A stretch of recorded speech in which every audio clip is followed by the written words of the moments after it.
nessa noite, para que Deus possa sair segundo a sua vontade. Estenda as suas mãos para cá, e vamos abençoar. Já está abençoado? Então vamos pedir a misericórdia de Deus sobre as nossas vidas e sobre a vida do pastor que vai ministrar a palavra. Amém? Estenda as suas mãos para cá. Bendito e eterno Pai, Deus querido, Criador dos céus e da terra, te entregamos o teu servo, pastor Abelardo, nas tuas mãos, Senhor. Usa ele segundo a tua vontade, em nome de Jesus. E todos digam amém.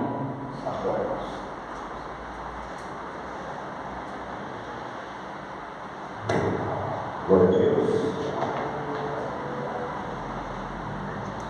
Vamos ficar de pé, estamos de pé. Abra a sua Bíblia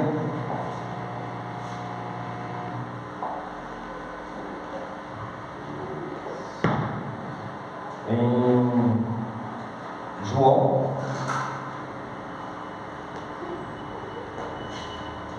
Evangelho de João,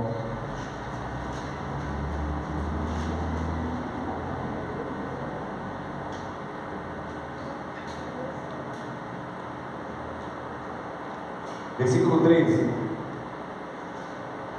Quem for achando, vai dando glória a Deus. Amém? E aleluia. Capítulo 13? Capítulo 3, verso 13, perdão. Capítulo 3, verso 13 em diante.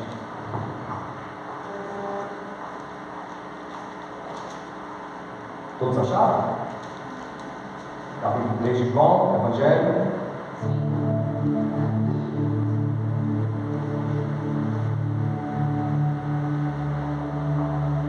Posso ler? Amém. Ora, diz a palavra de Deus: ninguém subiu ao céu senão aquele que de lá desceu, a saber, o Filho do Homem que está no céu. E do modo porque Moisés levantou a serpente no deserto, assim importa que o Filho do Homem seja levantado, para que todo aquele que crê tenha a vida eterna. Senhor Deus, essa é a tua palavra. Mais uma vez, ó Pai, me dá a oportunidade de trazer uma palavra do teu Evangelho. O que importa é que o Senhor cresça, Deus, e que todo homem diminua. Que a tua palavra possa falar ao coração dos teus filhos, porque essa palavra é tua. Que o Senhor possa nos usar, como o pastor orou, e nós entregamos tudo em tuas mãos, hoje e sempre. Amém. Glória a Deus. Pode assentar, glorificando a Deus.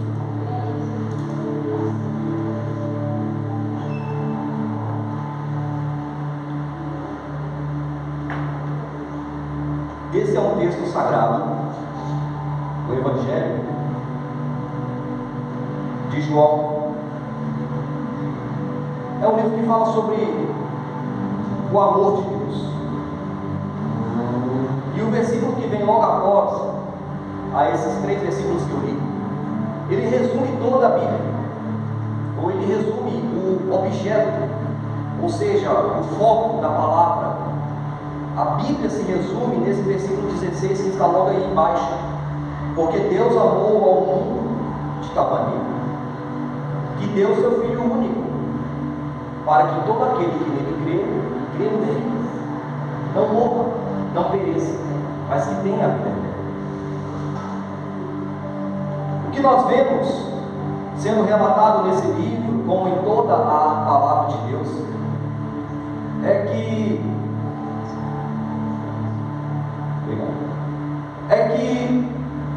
nós estamos diante da expressão do amor de Deus. Quando Deus escolheu a nação de Israel, Ele estava expressando o seu amor. Muito obrigado, pastor. Ele estava expressando o seu amor. Deus queria mostrar e revelar o seu amor à humanidade. Ele escolheu pessoas.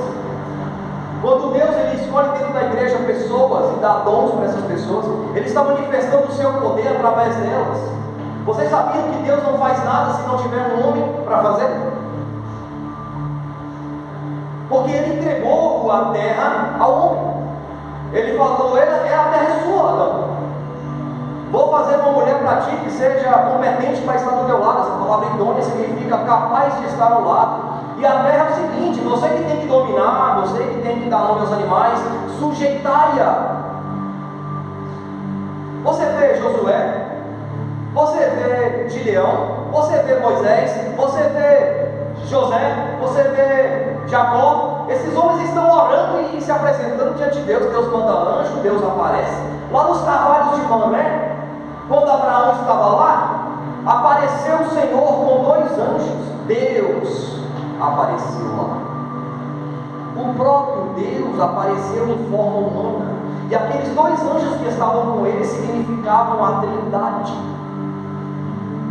Existem manifestações de Deus, vou falar da pessoa, da essência de Deus hoje, da essência do Espírito Santo. E vocês vão entender que Deus, ele não tem uma forma humana, ele não tem uma forma corpórea. A substância de Deus é Espírito. E aqueles que adoram o Senhor, de fato, são espirituais. Agora, quando Deus quis se manifestar dentro do nosso universo, Ele criou o nosso universo para que nós pudéssemos viver aqui longamente, eternamente. Só que nós conhecemos a história onde o homem cai.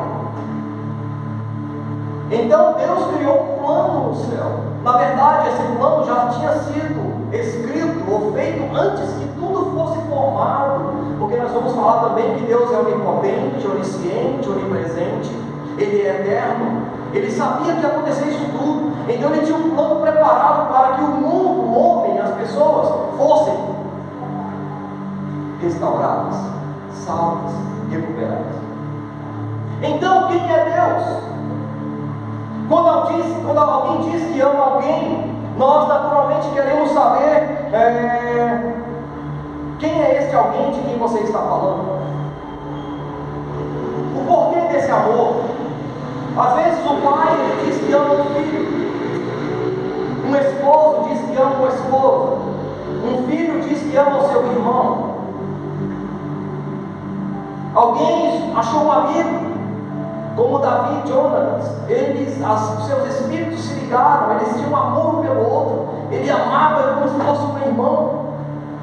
E aí nós começamos a perguntar às pessoas o porquê que você ama. Por que você ama? O que é o amor? Se um filho diz para alguém, para sua mãe, eu te amo, nós podemos perguntar a ele, por que você ama sua mãe?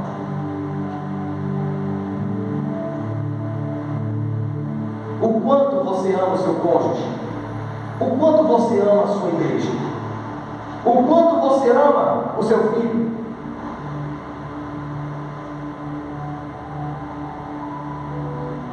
Nós ficamos querendo entender a natureza disso, a essência desse amor, o porquê desse amor. Será que o amor é uma emoção ou um sentimento que leva uma pessoa a desejar o bem da outra? Será que é isso? Será que amor é sentimento, é emoção? Simplesmente isso?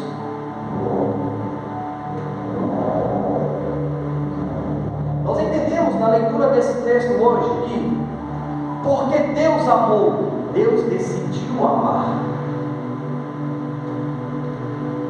Ele não sentiu uma emoção e não teve um sentimento em relação.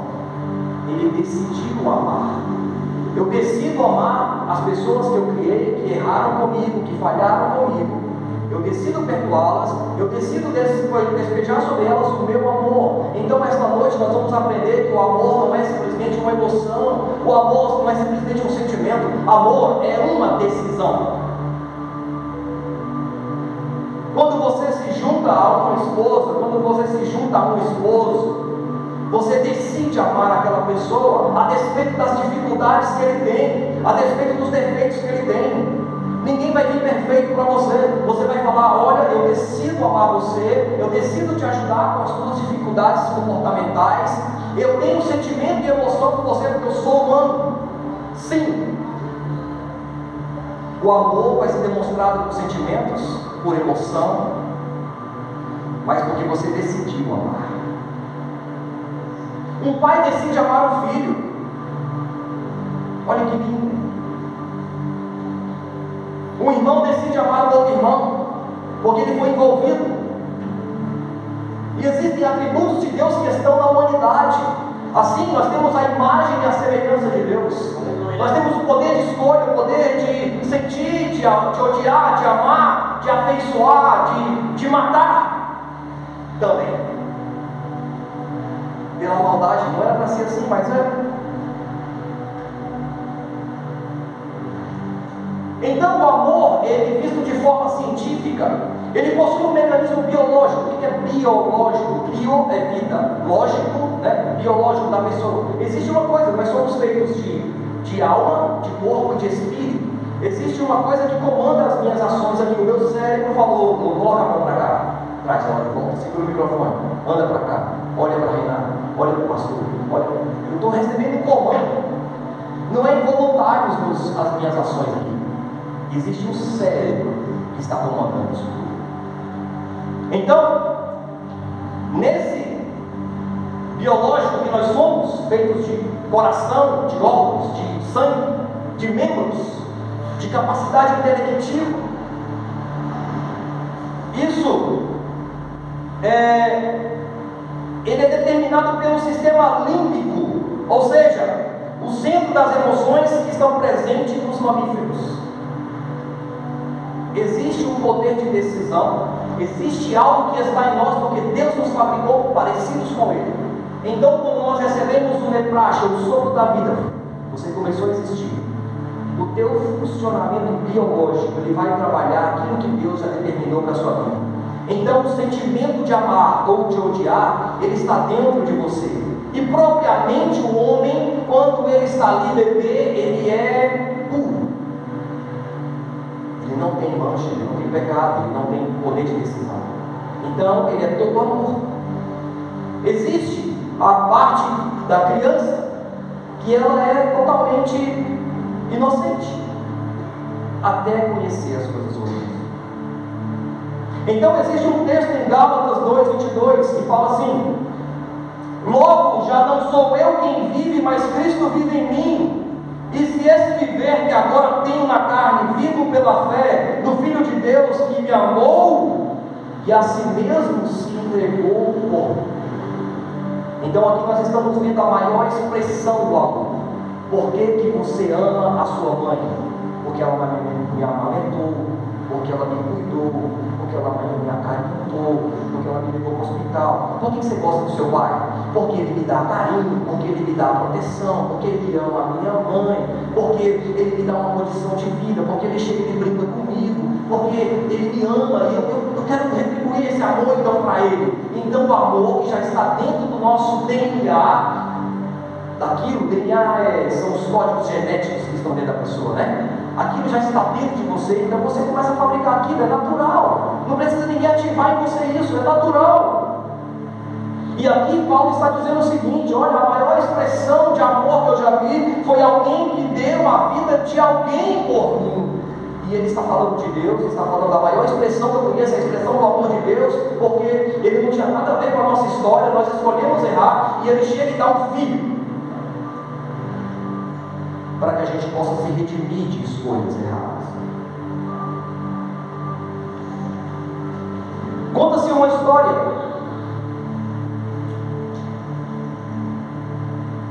de uma criança que tinha sentimentos em um dado momento muito ruins pela sua mãe. Sua mãe, ela tinha marcas espalhadas pelo seu corpo.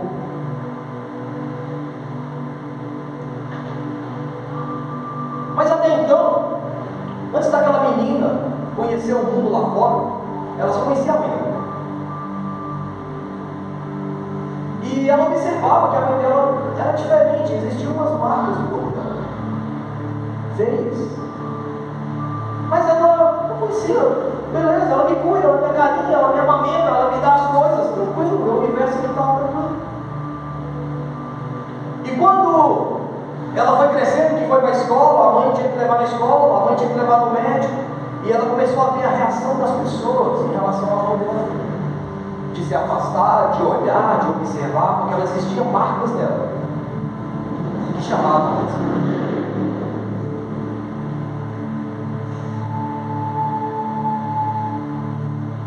Então, num dado momento, ela começou a agir com a mãe da forma estavam externas ao convívio se relacionavam com ela. A ação das pessoas em relação à filha, em relação à mãe dela, começou a ser a atitude dela. Por que as pessoas te rejeitam? Por que as pessoas se afastam de você? E ela descobriu o feio e o bonito. Ela viu que as outras pessoas não tinham aquelas marcas, ela também não tinha, mas a mãe tinha. E ela começou a ter uma certa reação, uma rejeição pela mãe. Um dado dia, ela resolveu perguntar para a mãe o que significavam aquelas marcas no seu corpo. Então a mãe disse: você quer realmente saber? Eu vou contar a história para você. Mas quando ela foi contar essa história para ela já estava vivendo um clima muito chato com a sua filha, porque ela sentiu a rejeição, porque ela sentiu e viu que a filha achava que ela era feia agora, pelas informações que ela teve lá no mundo externo. A mãe falou: filha, deixa eu te contar, sempre. Houve um dia em que eu saí rapidamente. Quando eu cheguei, o prédio que nós morávamos estava pegando fogo. E não houve ninguém que quis entrar no prédio para resgatar você. Você estava lá dentro.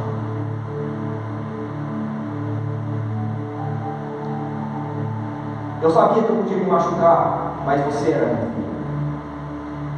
Então eu entrei no prédio e não liguei o calor do fogo, das chamas, e eu te resgatei. E essas marcas são as queimaduras daquele dia, porque eu me sacrifiquei por você. Mas não liga para isso não, vamos continuar nossa vida. Tá perfeito, tá bom, eu me sinto bem por isso. Às vezes isso aqui me incomoda, mas então aquela filha pôde entender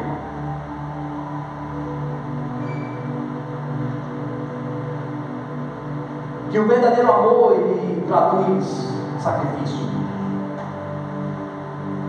perigos.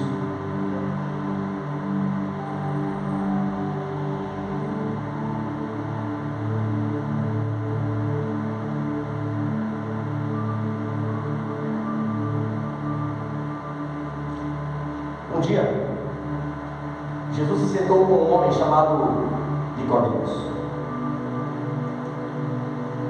E é exatamente esse texto que a gente lembra de Nicodemos, mas João 3,16, esse versículo é dito a Nicodemos.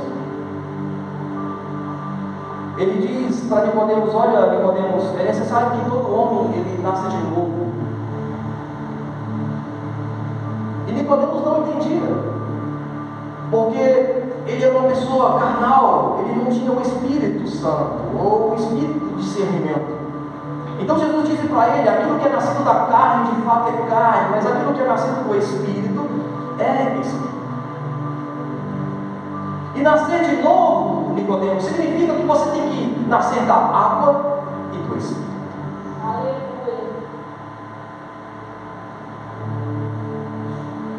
Há muitas pessoas que estão se comportando como essa jovem, essa menina. Elas estão no seu estado de pureza, da sua inocência. E quando elas conhecem o mundo externo, tudo que é amor, sentimento, emoção, dedicação, perde valor por causa da informação que as pessoas têm de fora a respeito